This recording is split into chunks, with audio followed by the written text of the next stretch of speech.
Olá pessoal, tudo bem com vocês? Espero que sim. Aqui é o professor Rafael e hoje, dentro da nossa aula de gestão de competências, nós vamos estudar um pouquinho o Programa Emergencial de Manutenção ao Emprego e Renda.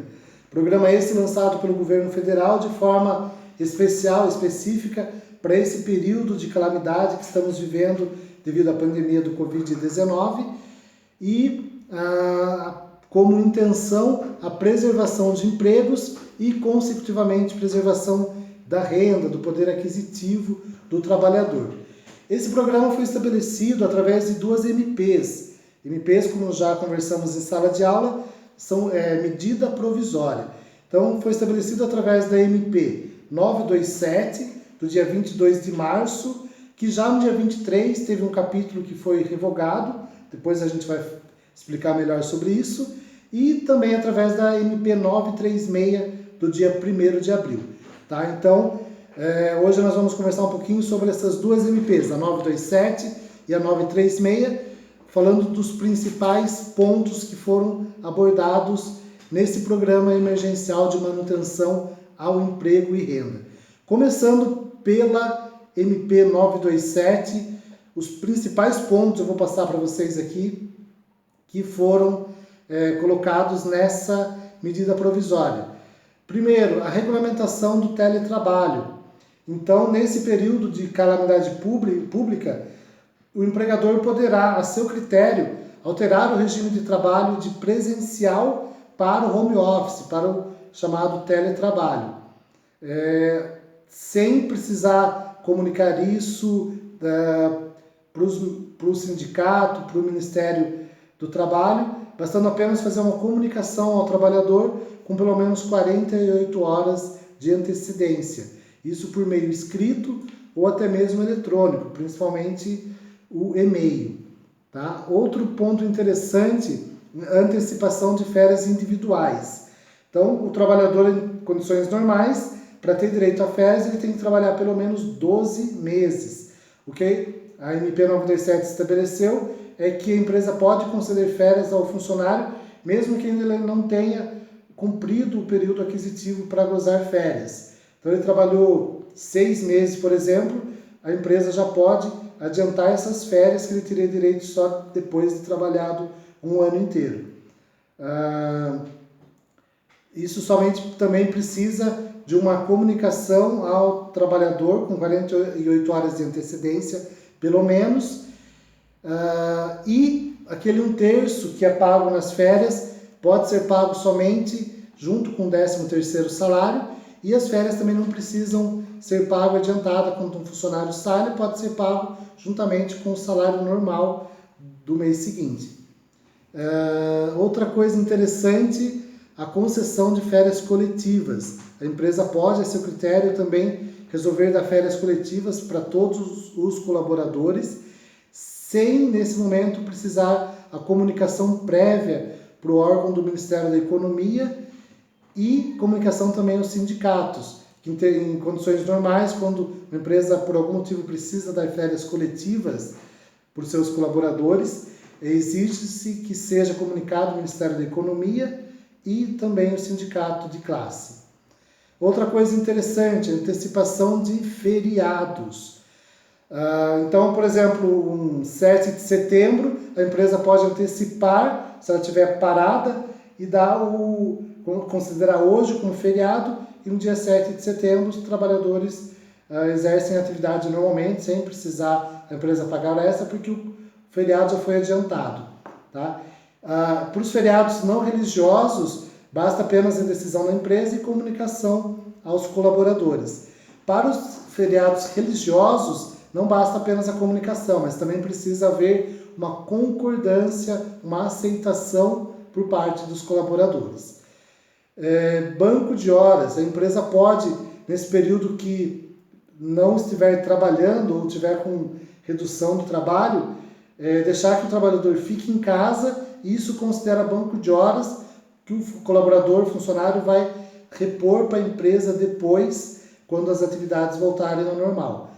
Isso, claro, tem todas as regras, limite de horas a serem repostas por dia, tudo mais, Depois eu vou passar o material escrito para vocês terem tudo isso detalhadamente.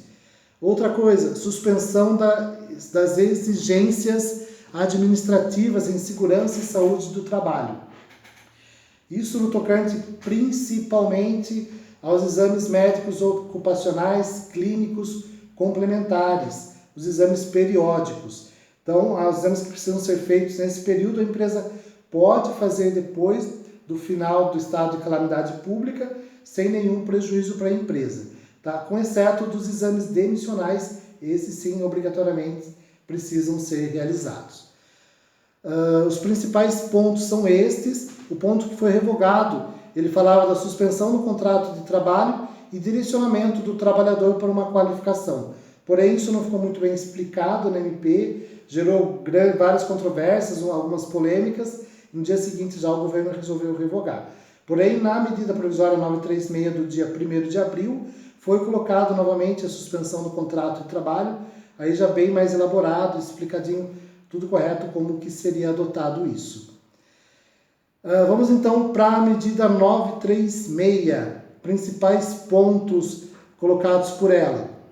Então, a suspensão da jornada de trabalho. A empresa pode suspender por um período de 30 a 90 dias um colaborador e ele não vai ficar sem receber, ele vai receber do governo o seu salário. Importante ressaltar, muita gente não está sabendo disso, muitas empresas que estão suspendendo os trabalhadores não estão avisando isso e o trabalhador simplesmente acha que está recebendo um dinheiro do governo. Mas na verdade esse dinheiro que ele está recebendo é do seu seguro-desemprego. Então, se um dia você é mandado embora, o trabalhador teria direito a receber 5 parcelas do seguro-desemprego, por exemplo. Se ele já recebeu 3 agora nesse período que ficou suspenso, ele só terá direito a 2 parcelas depois. Tá? A empresa pode fazer essa suspensão do contrato de trabalho, pode ser firmada pelo prazo de até 60 dias. Acho que eu falei 90, me desculpa, o correto é até 60 dias, e pode inclusive ser fracionado em 2 períodos de 30 dias durante a vigência da medida provisória. Não pode haver nenhum tipo de trabalho na suspensão, nem trabalho home office, nem parcial. Se ele está suspenso, ele não exerce nenhuma atividade, ele deve ser 100% suspenso. Tá?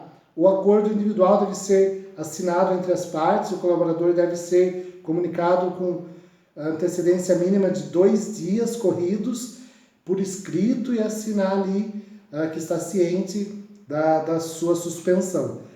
O trabalhador que for suspenso, ele ganha estabilidade no serviço pelo mesmo período da sua suspensão. Então vamos supor que ele foi suspenso por 60 dias, ao acabar a suspensão ele tem mais 60 dias de estabilidade no emprego, ou seja, ele não pode ser mandado embora, a não ser que seja por justa causa. Então o trabalhador que tiver a suspensão por 60 dias, automaticamente ele já ganha 120 dias, 4 meses de estabilidade. 60 dias no período que estiver suspenso e mais 60 após o término da suspensão.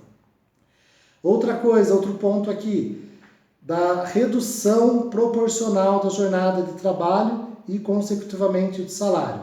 A empresa pode optar por reduzir a carga horária dos trabalhadores em 25%, 50% ou 70%. Tá? Reduz a carga horária, consecutivamente, da mesma forma, igual, proporcional, será reduzido o salário. A diferença, vamos lá, reduziu 25%, a empresa está pagando 75% para o trabalhador. Os outros 25% serão pagos pelo governo também com recursos do seguro-desemprego. Tá? Que depois também, se um dia o trabalhador vier precisar, se ele for mandado embora, também vai ter esse percentual descontado depois. Alguns pontos aqui que valem a pena ressaltar.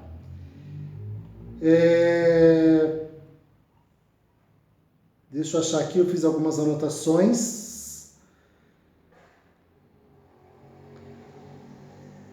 Vamos lá, a redução sim, pode ser por 90 dias. Tá? A redução de jornada de trabalho. Pode ser por até 90 dias e a suspensão por 60 dias. Obrigatoriamente deve ser preservado o valor de salário hora do trabalhador. Tá? E o trabalhador, como eu já falei, deve ser avisado com pelo menos 2 dias de antecedência. Tá? Algumas questõezinhas interessantes que vale a pena ressaltar.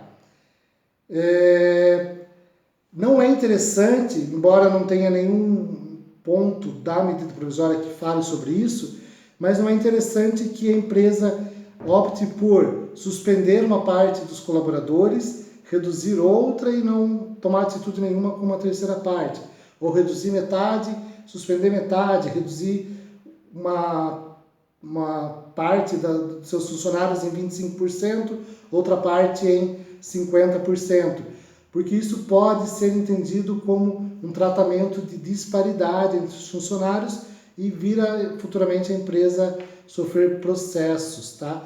Então, embora não esteja falando nada sobre isso, fica uma orientação para que seja evitado, tá? Eu vou passar o material, vou postar no Teams para vocês o detalhamento das 2 medidas provisórias com as medidas e o comentário de cada uma das medidas. Importante sabermos que isso tem sido adotado por muitas e muitas empresas e tem sido um auxílio muito interessante nesse momento, em que as empresas, como nós falamos na aula de análise de financiamento e contabilidade bancária, muitas empresas estão com faturamento muito reduzido ou até zerado. Consecutivamente estão tendo menos trabalho, então as empresas adotaram essas medidas que foram autorizadas pelo governo federal para terem um fôlego nesse momento tão difícil. São medidas, a princípio, muito interessantes e positivas e vale a pena ressaltar. Não foram mexidos em nenhum direito dos trabalhadores. Tá? Todos os direitos estabelecidos pela CLT foram mantidos. Tá legal? Apenas algumas flexibilizações necessárias para esse período. Depois de assistirem o vídeo, leiam o material, por favor, e eu vou postar no Teams da nossa equipe algumas orientações para a aula de hoje e depois a gente faz a nossa reunião live para finalizar e poder fazer aquela discussão entre a gente. Valeu, pessoal! Qualquer dúvida, estamos à disposição. Espero que tenha sido útil para vocês. Até mais!